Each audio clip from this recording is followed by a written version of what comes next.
Back in the day, I loved running for miles, going through life with the thump-thump of my heart and the steady sound of my shoes on the ground. But guess what? All that intense running wasn't so great for my joints. The constant moving, tough workouts, and the occasional run-ins with injuries ended up giving me arthritis. The persistent ache in my legs became an unwavering companion, turning a casual stroll into a formidable feat. My attempts at various treatments yielded no respite. Seeking solace, I turned to prayer, finding comfort in the verses of the Bible. When surgery emerged as the recommended remedy, I sought my family's prayers and support. On the surgery morning, an unexpected tranquility enveloped me, catching the eye of a perceptive nurse. As I mentally prepared for the operation, a calm born of faith and the anticipation of relief cradled my spirit. Entering the operating room, the anesthesia took hold, and my awareness blurred. Discomfort set in, my heart danced irregularly, and breathing became an arduous task, obstructed by an unseen force. Despite struggling to open my eyes, I felt disconnected from my own body. Fear gripped me, recognizing a severe reaction, perhaps to a drug allergy or complications. In that moment, I clung to hope, trusting the doctor to swiftly restore normalcy to my breathing and heartbeat. The world hushed, and my pain dissolved. Opening my eyes, I discovered myself on the ceiling, eavesdropping on the doctor instructing the nurse to fetch more blood bags. Despite my pale countenance, no alarm resonated within me. Drifting through walls, an elevator beckoned in the hallway. A man in a black jacket, holding a briefcase, hurried out, engaging in a heated exchange with another doctor at the operating room entrance. The content faded from memory, but the man in black was also a doctor, and they clashed in disagreement.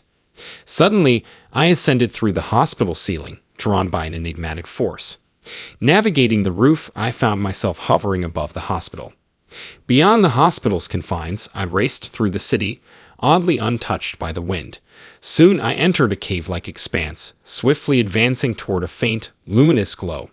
Stepping into the light, I encountered the back of a man. Subconsciously, I felt compelled to follow him. Long hair flowed from his head, draped in a coarse, white robe with sandals adorning his feet. A smile and a wave extended an invitation to draw nearer. Approaching him, an indescribable joy and peace enveloped me. His presence radiated kindness and warmth, erasing any sense of distance or unfamiliarity. Embraced in his open arms, I revisited my life with him. A moment of pride emerged, my college days joining a volunteer organization.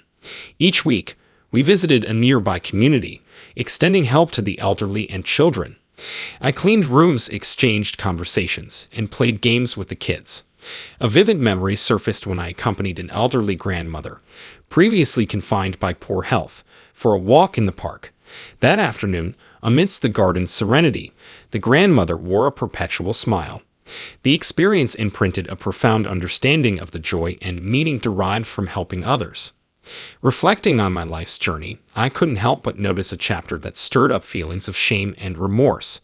Back in my college days, I succumbed to the pressure and copied someone else's answers during an exam, earning myself an undeserved good grade. The weight of guilt and regret hit me when I realized I had cheated not only myself but also my professors. As I pondered this regrettable incident, I turned to face Jesus, whose expression bore neither reproach nor praise, but rather a gentle and forgiving demeanor. A mix of nervousness and worry enveloped me as I wondered what he thought of my actions. Breaking the silence, Jesus surprised me by inviting me to hang out with him. I eagerly agreed, and together we ascended a flight of steps, unveiling a breathtaking, idyllic landscape before us. The meadow boasted vibrant flowers I'd never seen, and a small river meandered through. Reaching the riverbank, I glimpsed departed loved ones on the other side, including my father and grandfather. One unfamiliar face stood out, my great-grandfather, who had passed before my birth. Our communication transcended words through telepathy. Yearning to embrace them across the river, Jesus advised me that now wasn't the opportune moment. Following him along the riverbank, I encountered a splendid Greek-style structure in the distance.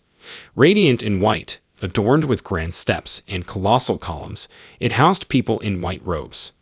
Guiding me inside, Jesus revealed it as the Library of Heaven, where all the world's knowledge was archived. Excitement surged as I approached a bookshelf, randomly selecting a book whose glowing words emitted a powerful energy flow. Despite my eagerness to explore its contents, the language proved beyond my comprehension. Jesus, sensing my confusion, elucidated, "These books hold diverse knowledge, some currently beyond your grasp. Here you can learn anything." My exploration led me to a book of musical notation, encompassing all Earth's music, classical and modern. Scores were meticulously documented.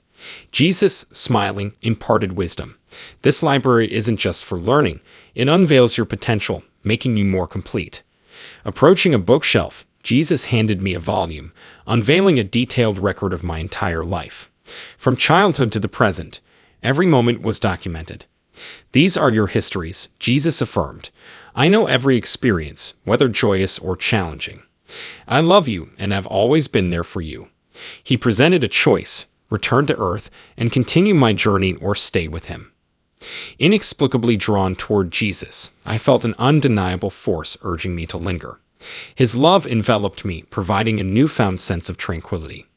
Eager to reconnect with my family, I questioned, "Can I see them now?" Suddenly, I found myself in a hospital room, observing a conversation between the doctor and my mother. Despite the inaudible dialogue, the scenes unfolded with family and friends, their prayers akin to musical notes reaching out to where I was. Recalling my father's early departure and my mother's arduous efforts in raising me, the idea of leaving them behind sent shivers down my spine. Despite the emotional tether to this realm of love, an inner knowing compelled me to return.